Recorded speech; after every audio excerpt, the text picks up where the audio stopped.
fat is not a term you ever hear in the Italian world. You simply don't get the flavour and texture by using skim, and the benefits are truly luscious. Welcome to the full fat world of Italian food safari.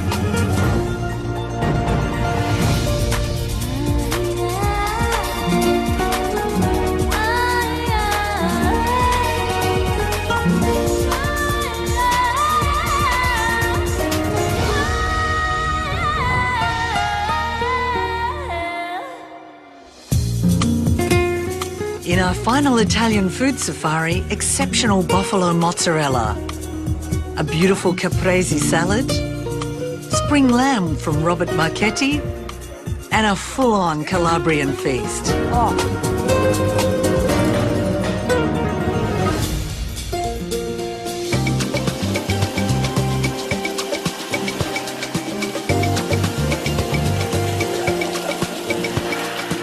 In the realm of soft white Italian cheeses, buffalo milk mozzarella reigns supreme, prized for its white pearly colour, fine silky texture and exquisite flavour. On the Atherton tablelands in far north Queensland, farmer Mitch Humphreys was looking to diversify and discovered that buffalo thrived on his rich pasture. Their milk sought after for cheese making. They're an absolutely majestic-looking creature. They're just beautiful. What made you think of buffalo as something to bring onto the land?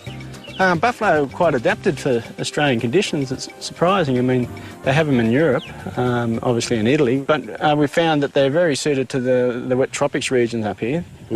They can do well on the lush pastures we have. But in your research, did you just go for them because they were a well-adapted animal, or also because of the culinary qualities that they have for their milk? Oh, yeah. During my research, a lot of the articles talking about this buffalo mozzarella and how great it was. And actually that Italy have send their buffalo mozzarella all around the world. And then I realised that it's such a fresh cheese too, so why can't we have that fresh product here in Australia? Move up, move up, let's go. Come on. Does the process differ from these beautiful animals to normal cow's milk? Very, very similar to dairy cows. We milk the animals, the buffalo, through the same system you would standard dairy cow. But the biggest thing, you just got to take your time, and patience is the name of the game with these girls. And yields, are the yields as good or different, or do they vary, or pretty much the same? You have to compare yields, you get a lot less. When you talk buffalo, it's not really a yield issue, it's the quality of milk you get from them. They produce a really rich milk. We test up to 2% more butter fats and protein, so it makes a real rich sort of cheese. Looks thicker, doesn't it? Well, you actually get twice the yield of cheese from a litre of buffalo milk.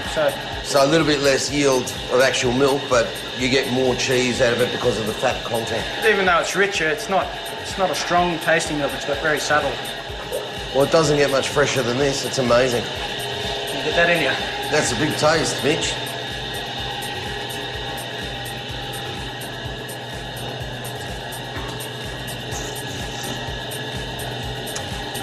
And that's really rich and delicious. It's actually delightful. Better for you than beer too. Do you think so? I'm not sure about that.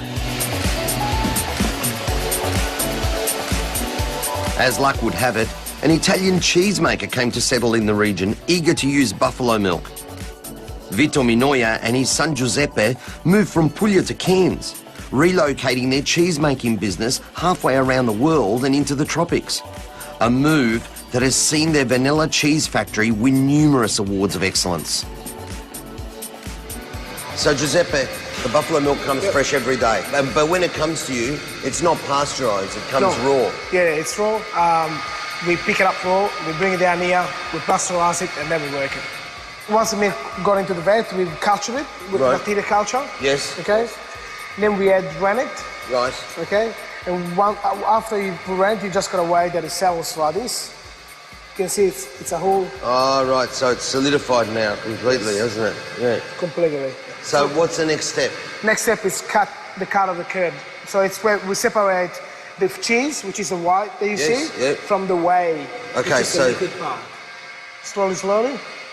So you have to go quite slowly. Yes. What happens? This is the most important part of the process. From here, the more you drag the curd, the less humidity will be in there, the drier the cheese will come out. Oh, I see. Giuseppe, now a question I get asked an awful lot is the difference between cow's milk mozzarella and the mozzarella di bufala. What, in your opinion, are the main differences? The main difference, obviously, it will be the color difference, because that's the first thing you see. Cow's mozzarella has a yellowy strawy color, whence the buffalo mozzarella has a white pearlish color. Flavor-wise, buffalo mozzarella has a complex lactic flavor to it. So like a richer, more culture in there. You can actually test. You can test the culture. Yeah. So once you've got it cut and you're happy that it's cut enough, what's the next stage of the process then? We let it settle. Just let it settle like this on the ways and everything. Yeah. So like what we do, we wait for all the curd to sit on the bottom.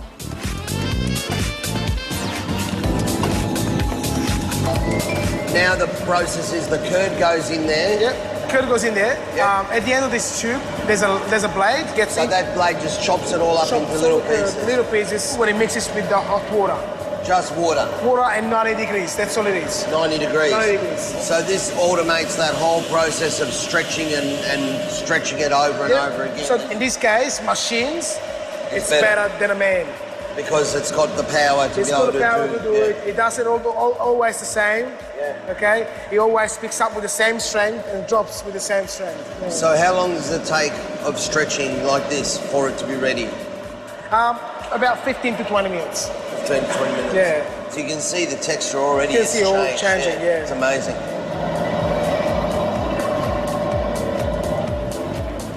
So it looks all the same. It's all a big mass. It's all one big mass, So what he's doing now is just putting it through the molding machine. Yeah. Now that curd at the moment will be around the 65 to 70 degrees. Yeah. Okay. And it needs to be kept at that temperature all the way to molding. Otherwise, it won't be molded properly. And then it goes straight into cold water. So they can set. To set them straight away. That's right. Wonderful. They look amazing. They do, don't they? Oh, wow, look at those. They're great, aren't they? Yeah, they're beautiful. They're fully set now. Yeah, they're fully set. They're almost cool. So that's a good one. Yeah, that's perfect. Look at that. That's a good one there.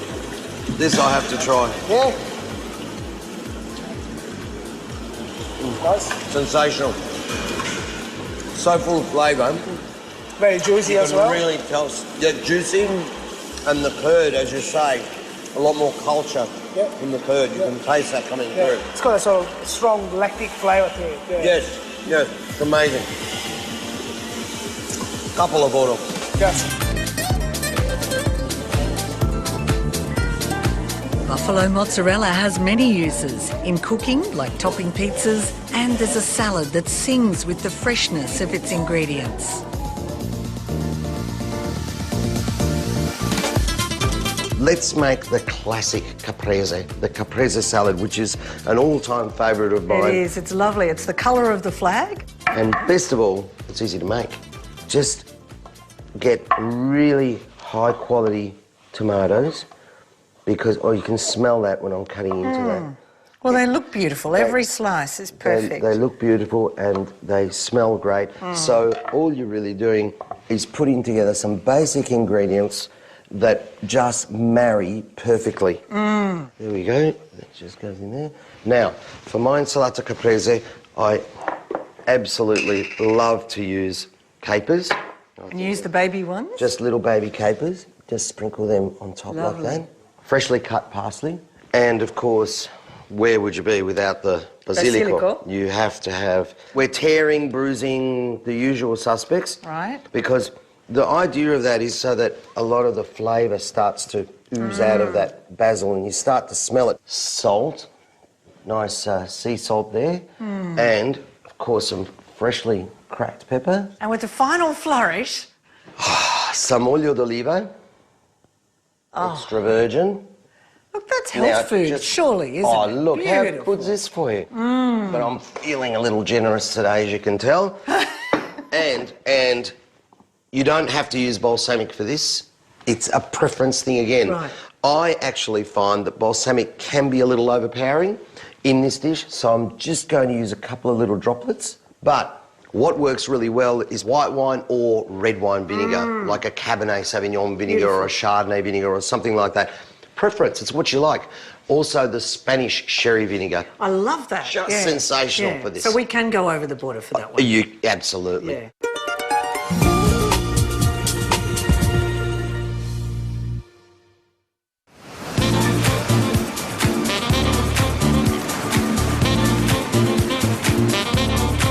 Chef Robert Marchetti has much to celebrate.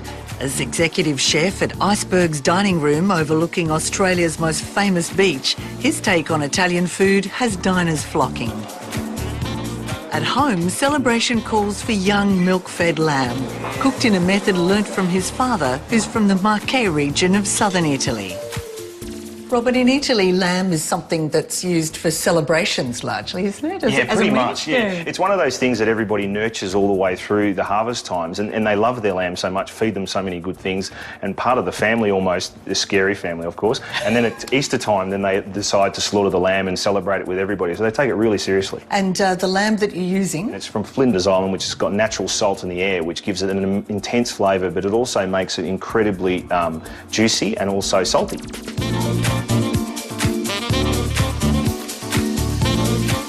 So what we're going to do is we're going to take a razor sharp knife, and because the lamb's so young, you can cut straight through the bone, just with a little bit of effort. And that's it for the backbone. You can see those beautiful veins running through there, and look at that, that's as good as veal. Yes, it is. And we've got the two front legs, which are quite small. Some good fat there too. Yeah, really beautiful. And the beautiful part about this fat is it actually dissolves as we're cooking, so it's not going to taste, sometimes when the lambs get really large, they start to taste a little greasy. So look at that. Because I'm going to get some garlic, some beautiful garlic. We're just going to cut them all down the centre. Now what this is going to do is it's going to act as a smoking agent on the bottom of the tray, and it's actually going to infuse with the flavour of the lamb, because we don't want to overdo it. And I've got some little grill racks, and the reason being is I don't want the lamb to sit on anything. I want it to be completely crispy and form a crust all over the lamb, including on the bottom. So we're just keeping it really simple, cutting it in half.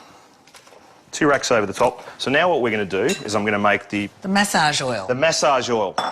So what I've got is I've got a little bit of paprika, and it's a little bit spicy. So what I'm going to do is I'm going to accurately measure this, as you can see. Yes. Equal quantity, very Italian, and equal quantities of salt and paprika. Now we're not going to need that much. I might even probably put a little bit more in, because I'm Italian and you have to be generous. Some Sicilian sea salt as well. Now I've got a little bit of virgin olive oil, and it's going to start to dissolve the entire mix. This is where your hands sort of take a beating. Oh, that looks great.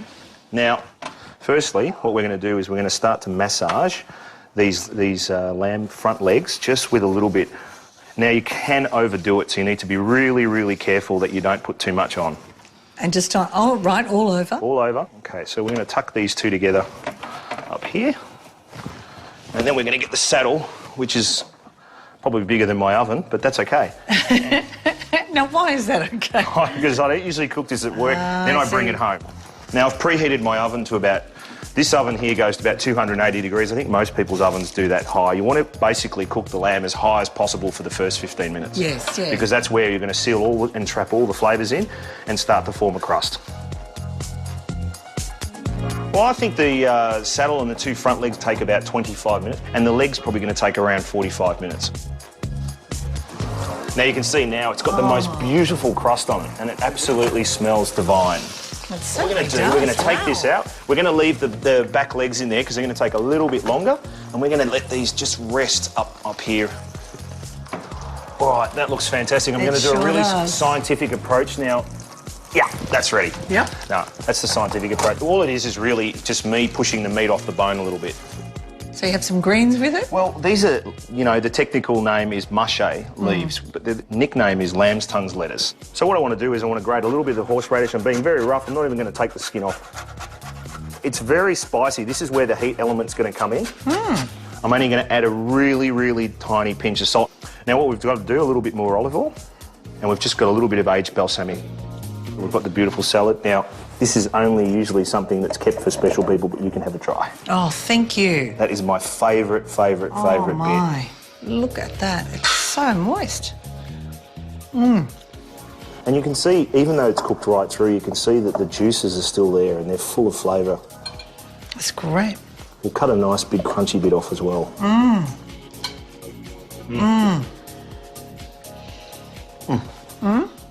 That is absolutely delicious. If I don't say so myself. Fantastic.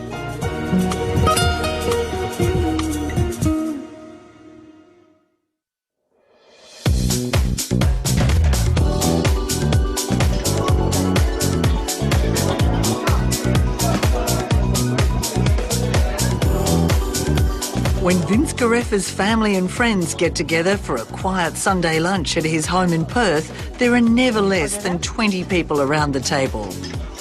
Today, his cousins from Mildura are visiting, so the numbers are well over 30.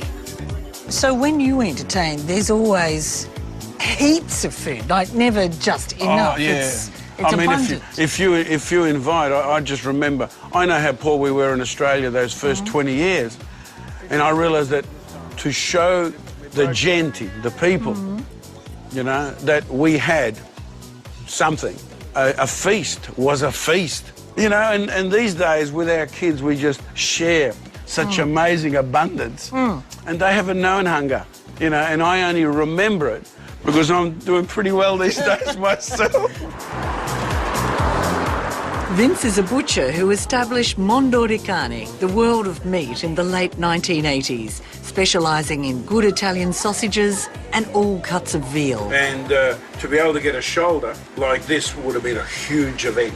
And remember that although there's lots of muscly, gristly pieces in a shoulder like this and the shank, when you slow cook, that all turns to jelly and So we've got some new seasoned garlic that's very, very gentle and tender to go in, just to give a mild garlic flavour when we poke some holes in it. Some fresh Italian parsley straight out of the garden. I'm going to just cut the lemons into pieces. I can just poke a little piece of that in with a bit of garlic. So that lemon goes in there. A little bit of the garlic. And a little bit of the parsley. And just to make it all work, see, salt is the bus. The bus? The bus. And the bus carries the flavours. Yeah. So you're creating food memories for your family? Oh, absolutely. Having a 4-year-old and a 2-year-old granddaughter at the moment, Anne and I are so committed to making sure that just as we have all those wonderful memories, we get a real thrill out of thinking we're creating them for them, because that's what they're going to remember. Of course, gosh, look at this. So we're sweet now. We're sweet. We're sweet. A little bit of lemon juice to make sure that a little bit more of the salt sticks.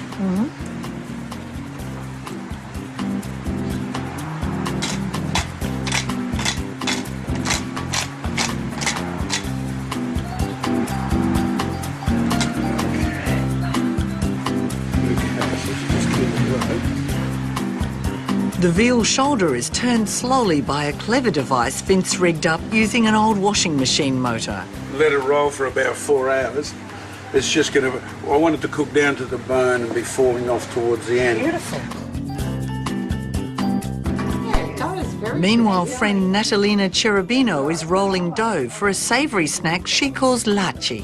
The dough is just got olive oil and some wine, light red wine. Lovely. It's got yeast, it's got flour, it's got water and a little bit of salt. And you've got to let it to rise. You really got to work your dough, you know.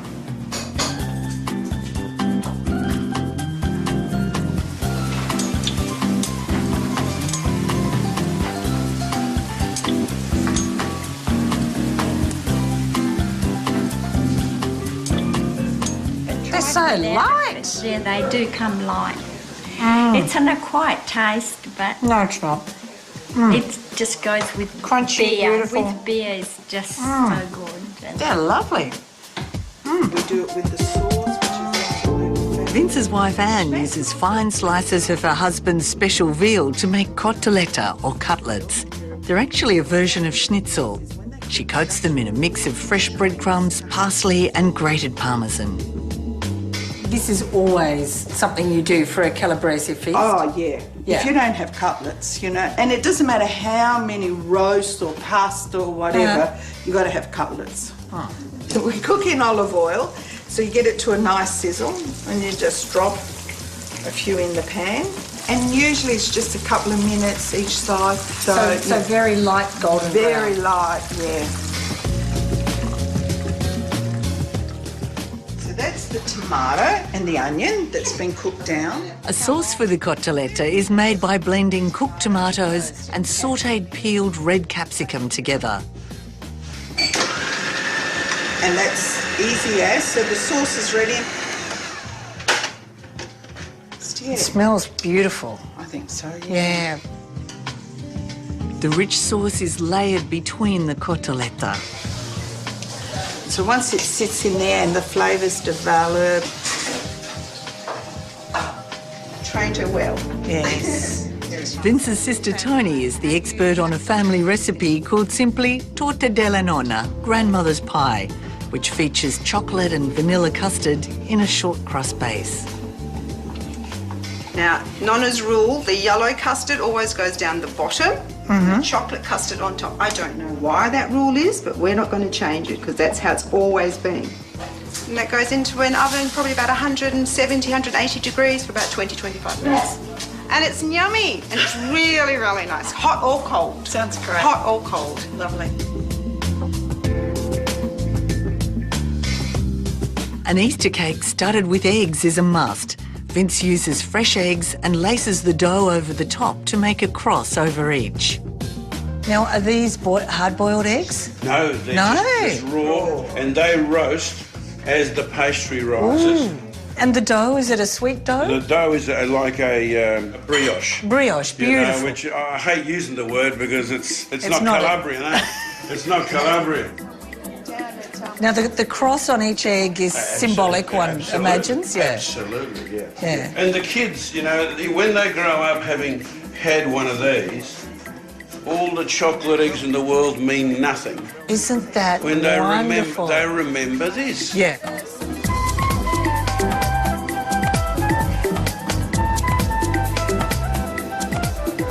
Look, oh. Beautiful. Oh, it looks really. I can eat. Oh. This is the one. I want you to just taste. This is the best bit. This is the best bit. This is the oyster blade. Oh, it actually feels really soft. It's got that gorgeous gristle. You see that gristle? Oh. It's beautiful and lemony too. Oh, I'm trying to be dainty with mine. Oh my God. Isn't that? It doesn't get better than that. Wow. Oh, look at just that. Delicious. Wow. Delicious. Delicious. That was the piece. Look at that. Look at that. That is heaven. That is the piece you and I started with. The oyster blade. That is just gorgeous, gorgeous, gorgeous.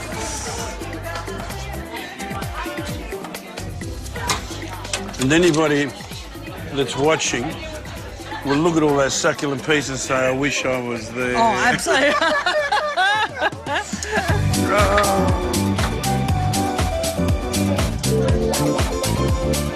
The Italians who came to Australia and stayed and flourished brought with them a way of life that celebrates the family.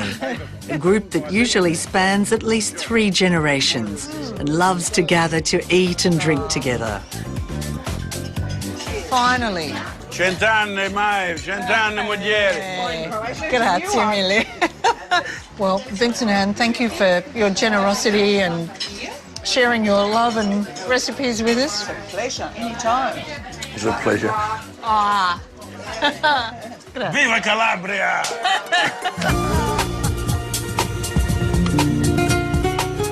In the Italian world, food is always abundant and made with love. Food with soul and history. When dishes are prepared from recipes handed down through the generations, all the descendants are connected and celebrate those who've gone before in the small villages of Italy, the cooking style and sure hand of their mamas, aunties and grandmothers.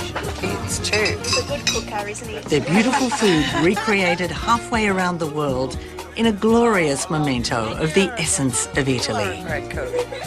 Guy, we've travelled around Australia. What a great guide you've been, and you've actually led us into your own world. This is Sunday lunch. This is family day, and this is how we stay in touch with the history, in touch with the culture, by coming together, breaking bread and eating beautiful food. And it's not just our culture, it's all the different cultures that have come here to make Australia what it is today. Oh, great. Well, let's hope there's many more journeys. I'm sure there will be. Okay. To you, salute. And to you, viva. Oh.